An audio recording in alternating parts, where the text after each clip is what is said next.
종이 호일은 이거는 종이 호일은 종이처럼 보이지만 실제는 종이에 그 라는 코팅이 된 겁니다. 200도 정도 되면 이게 분해가 되기 시작해요. 그때 뭐가 나오냐면 폼알데하이드라고 해서 호르말린이 이제 좀 나오고요. 집에서 우리 가족의 건강을 지키는 방법은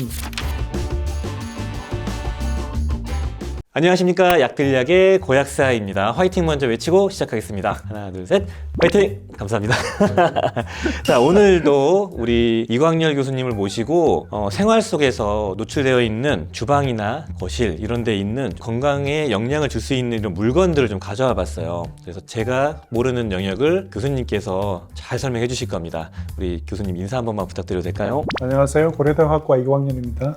네, 반갑습니다. 여기 보시면 일상에서 많이 볼 수 있는 것들이 너무 많은데 이게 문제가 된다고 싶은 게 있어서 빨리 말씀드리겠습니다.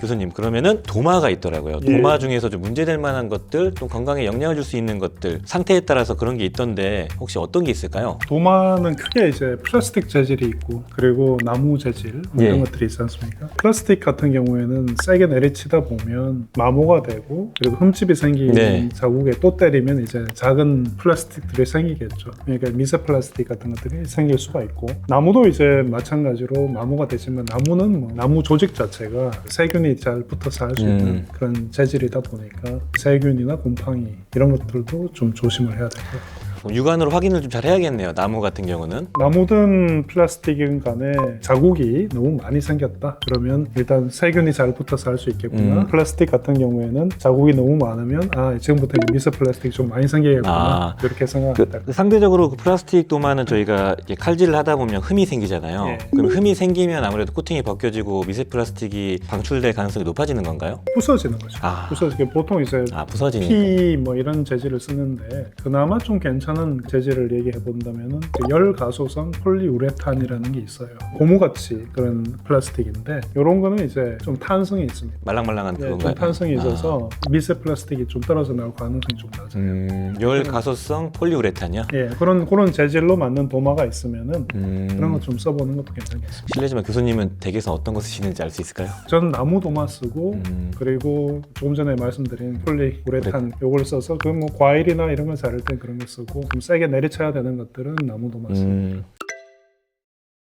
그리고 두 번째로는 또 이러한 나무젓가락이 있는데 이 나무젓가락이 지금 봐서 이건 일회용이고 이건 여러 번 사용하는 것 같거든요. 어떤 게 문제가 될 수 있을까요, 교수님? 일단 일회용 같은 경우는 보통 표백제를 씁니다. 세균이나 곰팡이를 없애기 위해서 이산화황이나 황산염 이런 걸 쓰는데 그런 것들이 크게 몸에 문제는 솔직히 있잖아요. 일으키지는 않는데 하지만 들어와서 좋을 건 없으니까 보통 뭐 그리고 과산화 수소를 쓸 때도 있고 심지어 락스를 쓸 때도 있어요. 그래서 이제 이걸 벗겼을 때 이렇게 냄새를 좀 맡아보세요. 그래서 뭔가 좀 나무 냄새가 아닌 뭔가 냄새가 난다. 그러면 너무 심하면 버리고 그냥 보통 이런 일회용 나무젓가락 같은 경우 물에 좀 담갔다가 사용하면은 좀 안 좋은 것들은 다 빠져나가요. 이런 집에서 쓰는 이런 나무젓가락 같은 경우에 이건 상당히 상태가 안 좋아요. 이거 어디서 가지고 이거 쓰시는 건가요, 피디님? 지금 보면은 뭔가 이게 색깔들이 안 좋죠. 나무가 맞나 싶네요. 곰팡이라든지 세균이 이미 좀 자리를 잡고 살고 있는다. 그런 것들 좀 조심해서. 육안으로 봐서 상태 안 좋은 것들은 바로바로 버려야겠네요. 그러면 적당히 쓰고 뭐 오칠된 그런 그 재질이 있지 않습니까? 물론 이제 오칠 소량의 성분에도 민감한 분들이 있으니까 그건 그러긴 하지만은 오칠된 나무젓가락 같은 경우에는 매끈한 세균이나 이런 게 붙어 있기 좀 힘들겠죠. 자주 교체하셔야 될 것 같습니다. 그리고 또 요즘에 이런 얘기를 많이 하더라고요. 실리콘인데 중국산과 같은 경우에는 이 실리콘 재질에서 문제가 많이 발생된다고 하는데 어떻게 봐야 될까요? 일단 가격을 보면 좋을 것 같아요. 가격이요? 가격을 이게 보통 실리콘이 조리용으로 쓰는 그런 실리콘들은 좀 비싸요. 비쌀 수밖에 없습니다. 근데 너무 이게 가격이 착하다. 그럼 뭔가 지금 섞어 넣었을 수 있어요. 여기에다가 싼 그 플라스틱 같은 것을 속에 이제 집어넣어서 좀 양을 부풀릴 수도 있고 그 공정 자체가 잘 조절이 되지 않은 그런 경우도 있으니까 너무 지나치게 싸다. 그러면 이거 한번 사면 오래 쓰잖아요. 맞아요. 그러니까 그걸 따져보면 한 번 쓸 때 50원을 더 쓰고 내 몸을 지킬 건가? 50원 아껴서 몸을 망칠 건가 이렇게 생각을 하면 될 것 같아요. 제가 좀 실리콘유를 좀 알아보다 보니까 예. FDA 인증받고 뭐 KC 인증 뭐 이런 걸 받는 게 있는데 인증이 안 돼 있는 것들 중에서 냄새가 안 좋거나 뭔가 변형이 됐을 때 좀 뭔가 실리콘과 다른 느낌을 줄 때 피하라는 어떤 글이 있던데 그게 좀 맞는 얘기일까요? 맞는 말일 겁니다. 그게 이제 공정 자체가 좀 조절이 안 된다든지 했을 때 여기에서 이제 다른 어떤 그 화학 물질들이 그 모든 화합물이 나쁜 건 아니지만 네. 이런 것을 이제 만들 때 녹아 나오는 그런 것들이 좀 있을 수도 있고 여기에다가 뭐 플라스틱이나 이런 걸 넣어서 양을 부피를 부풀린 경우에는 이렇게 휘었을 때 색깔이 균일하지가 않은 그런 것들이 있어요. 눌렀을 때 색깔이 미세하게 좀 하얗게 보인다든지 그런 것들은 실리콘에 섞은 뭔가 섞은. 아 그러면은 그 얘기가 맞는 거네. 냄새가 막 쾌쾌하거나 만졌을 변형을 가했을 때 뭔가 바뀌거나 색이 변한다든지 뭐 여기 보면 어떤 결 같은 게 있을 텐데 결이 없다가 생겼다든지 하면 그거는 피하는 게 좋죠. 요즘에 알리테무에서 많이들 구매하셔가지고 그 정도 판단하고 너무 저렴한 거 안 사고 제일 좋은 거는 누가 만들었는지를 확인할 수 있는 곳에서 사는 게 좋아요. 제가 집에서 우리 가족의 건강을 지키는 방법은 이게 매일 우리가 쓰는 거죠. 이걸 아낄 필요는 없다고 생각해요. 맞네요. 이걸 뭐 하루에 어떻게 보면은 10원, 20원을 아껴서 건강을 해칠 이유는 없잖아요. 예. 그리고 또 비슷한 것 같은데 이런 종이 호일도 문제가 되나요, 교수님? 종이 호일은 종이처럼 보이지만 실제는 종이에 그 실리콘이라는 요것도 이제 실리콘이잖아요. 예. 같은 재질이에요. 같은 재질이 코팅이 된 겁니다. 이 실리콘은 한 200도 정도 되면 이게 분해가 되기 시작해요. 그리고 한 250도 되면 상당히 많이 분해가 되거든요. 그때 뭐가 나오냐면 폼알데하이드라고 해서 포르말린. 와우. 포르말린이 이제 좀 나오고요. 저희 근데 이거 에어프라이기에다가 하지 않나요? 네, 근데 교수님? 이제 200도 미만에는 보통 우리가 요리를 할 때 한 180도 정도. 이게 대부분 괜찮아요. 근데 이제 이걸 밑에 불을 직접 가열을 한다든지 그러면 굉장히 나쁜 행동입니다. 음식점 가면은 이런 걸 사용해서 국물 넣어놓고 이제 가열하는 경우도 있어요. 그건 피하는 거예요. 종이 호일 같은 거는 고열로 가열할 때는 무조건 피하는 게 좋겠네요. 피하는 게 직화로 맞아요. 하는 건. 네. 알겠습니다. 그리고 또 양은 냄비가 또 있네요, 여기에. 양은 냄비는 어떤 좀 이슈가 있을까요, 교수님? 양은 냄비는 뭐 이게 알루미늄이니까요. 예. 이게 알루미늄의 성질이 그렇습니다. 이게 그 중성일 때 물이 들어갔을 때는 이 알루미늄 별로 안 녹아 나와요. 근데 산성, 염기성에서 많이 녹아 나와요. 김치, 토마토 소스 있죠? 예. 그 스파게티 소스. 예. 그런 산성이죠. 그런 것들은 이걸 상당히 많이 녹여낼 수 있고요. 그리고 뭐 염기성 음식은 맛이 없으니까 별로 우리가 먹지 않지만 하지만 이걸 세제나 이런 걸로 닦을 때 염기성 세제로 닦게 되면 또 마모를 많이 시킬 수가 있으니까 그런 거 좀 피하는 게 좋을 것 같고 보통 건강한 사람들은 큰 문제가 없을 텐데 알루미늄이 이제 신장이 안 좋은 분들은 안 좋잖아요. 그러니까 신장 문제가 있는 분들은 이런 건 좀 피하는 게 맞지 않을까. 심지어 뭐 제산제 중에 알루미늄 성질 그런 성분들은 피하라고 하니까 같은 게 맥락으로 생각하시면 돼요. 알겠습니다. 알루미늄 조심하셔야 되고 그리고 또 이 스프레이가 있는데 이 스프레이는 무엇일까요, 교수님? 네, 여기에 이제 뭐 김서림 방지용으로 꼭 이 제품을 얘기 안 해도 될 것 같은데 이 제품은 아니고 가장 중요한 성분이 과불화 화합물입니다. 과불화 화합물 같은 경우에는 국제암연구소에서 발암물질로 지정을 한 겁니다. 그러니까 고화남, 갑상선암 이런 굉장히 강한 상관관계가 있는 걸로 인정이 되고 있고요. 이런 그 김서림 방지제에 이런 것들이 들어가니까 이 증기를 직접 마시지 않는 게 좋겠죠. 그럼 과불암물이 반응이 거의 없는 녀석이니까 물 분자가 붙거나 그런 걸 막는 용도로 뿌리는 건가요? 실제는 거기에 있는 과불화합물이라는 것이 탄소에 플로린이라는 그 원소가 붙어 있고 그게 사슬 구조가 되는데 이게 이제 물도 싫어하고 기름도 싫어하고 그래서 요리 기구할 때도 쓰고 물을 싫어하니까 김서림 방지가 되죠. 그래서 너무 좋은 성질을 가지고 있지만 이게 문제는 환경에 들어갔을 때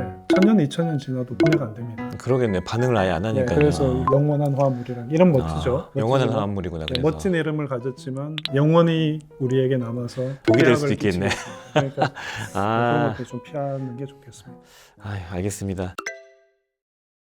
또 오래된 후라이팬도 이슈가 있습니까, 교수님? 여기 또 있네요. 이거는 뭐 보니까 테플론 코팅된 게 아니고 그러니까 큰 문제는 없고요. 근데 이제 들고 있으니까 좀 이제 2013년을 기점으로 해서 테플론 코팅이 기준이 많이 변했습니다. 2013년 전에는요? 만든 오래된 프라이팬은 과불화 화물이 나올 수 있습니다. 그러니까 오래된 건 일단 버리시는 걸로요? 그 다음에 이제 테플론이라는 물질 자체는 굉장히 안정해요. 예. 그래서 심지어 이제 긁어도 끓여 나온 그 테플론은 우리 몸에서 흡수가 되거나 그러지 않습니다. 변으로 다 나갑니다. 그러니까 너무 걱정 안 해도 되는데 다만 사용할 때 아주 고열에서 가열을 한다 했을 때는 테플론도 분해가 돼서 굉장히 극독 물질을 만들어내죠. 극독이요? 네, 그러니까 이제 한 250도 이상 그렇게 가열을 한다든지 하는 것은 위험하다. 이것도 역시 마찬가지예요. 어디서 만들었는지를 확인해야 돼. 어디서 샀는지 모르는 그런 제품들의 경우에 맨 처음에 이걸 가열을 하는데 갑자기 여기서 연기가 펄펄 날 수도 있어요. 그 코팅을 이상하게 하는 거죠. 그런 경우 꽤 많습니다. 바로 버려야 되는. 도움이 주는 거죠. 네. 그 국산이고 그리고 마크 찍힌 것들 있죠. 네. 검사 필했고 그런 것들은 큰 문제 없습니다. 제가 봤던 것 중에서 스테인리스가 무슨 등급이 나눠지더라고요. 요거는 네. 뭐 음식용으로 써라, 예. 요리용, 이건 쓰면 안 된다. 갑론을박이 있는 것 같더라고요. 그래서 실제로 뭐 등급이 있는지, 그리고 실제로 등급이 있죠. 스테인레스라는 것 자체가 이 알루미늄 사시 같은 경우에 예. 내버려둬도 녹이 안 슬잖아요. 근데 그게 이유가 뭐냐면 알루미늄이 있고 표면에 아주 얇은 알루미늄 산화물 막이 만들어집니다. 근데 이 막이 굉장히 치밀해요. 탄소가 더 침범을 못합니다. 근데 이제 스테인레스로 이제 바꿔서 얘기를 하면 철이 있고요. 여기에다가 이제 크로미움이나 니켈 같은 금속을 섞어주게 되면 그 표면에 아주 치밀한 크로미움의 산화물 막이 생겨요. 여기로 이제 산소가 못 들어갑니다. 네. 그래서 이제 녹이 안 쓰는 건데 이런 그 크로미움이나 니켈이 있는 것들 그런 것들은 이제 보통 300이라고 해요. 네. 300번대. 300번대는 비싸요. 크로미움이나 니켈이 들어가서 조리기구용으로 좋고 뭐 심지어 의료기구용으로 쓰는 그런 것들이 300번대고 200번대나 400번대가 있습니다. 그런 것들은 니켈의 함량이 너무 없다든지 아니면 아예 그런 것도 아예 안 쓰고 몰리브데눔이라는 다른 금속을 쓰기도 해요. 이런 것들은 음식용으로 쓰면 안 돼요. 안 되는 이유가 별거 없고 어떤 상황이 벌어졌을 때 이제 녹이 잘 슬죠. 스테인레스인데 샀는데 녹이 슬면 안 되죠. 산화막이 없으니까 녹이 슬죠. 그럼 그 다른 용도로 사용하는 거겠네요. 이렇게 이제 저가용으로 뭐 예를 들어서 뭐 화장실 배수 같은 거 이런 거 쓰는 데는 써도 되죠. 그럼 요리용으로는 우리가 300번대 확인을 하고 사야 되는 게 맞는데 조리기구에 300이라고 찍혀서 안 나오죠. 그러니까 이제 조리기구도 마찬가지입니다. 그러니까 누가 만들었는지를 확인을 하고 하는 게 좋겠다. 약들약? 교수님이 저술한 이 책이 있더라고요. 예. 아찔한 화학책. 여기에 좀 일부 나와 있는 내용일까요?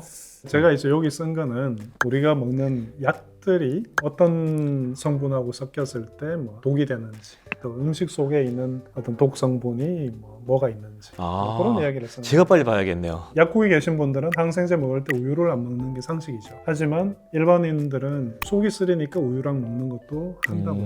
맞습니다. 근데 이제 그런 뭐 골다공증약이나 항생제나 이런 것들은 우유랑 같이 먹으면 다 흡수가 안 되고 다 밖으로 빠져나가고 그런 게 왜 일어나는지 그런 이야기를 좀 써놨어요. 너무 재밌는데 하나만 더 부탁드려도 될까요? 음식이나 또 뭐 우리가 일상생활에 접할 수 있는 내용이 있을까요? 갑자기 속이 더부룩해지는 방법이 있습니다. 있나요? 술 마시고?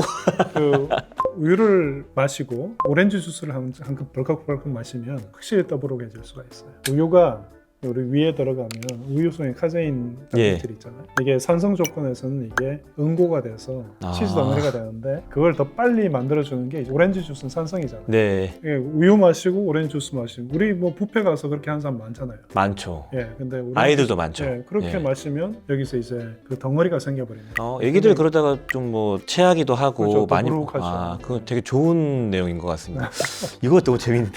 이거 나중에 교수님 안 바쁘실 때 이거 가지고 우리 좀 얘기해도 너무 재밌을 것 같아요. 오늘 정말 많은 정보와 또 좋은 말씀 너무 감사드립니다, 교수님. 우리 이광열 교수님, 약, 음식, 궁합이나 이런 좀 우리가 일상생활에서 조심해야 될 것들이 여기 담겨 있다고 하는데 다음에 기회 되면 다뤄보겠습니다. 너무 재밌는 내용이네요. 자, 오늘은 우리가 일상생활, 특히 주방에서 좀 건강에 영향을 줄 수 있는 이 물건들을 한번 다뤄봤습니다. 다음에 또 좋은 내용으로 찾아뵐게요. 오늘 영상이 도움이 되셨다면 좋아요, 구독 부탁드리겠습니다. 감사합니다.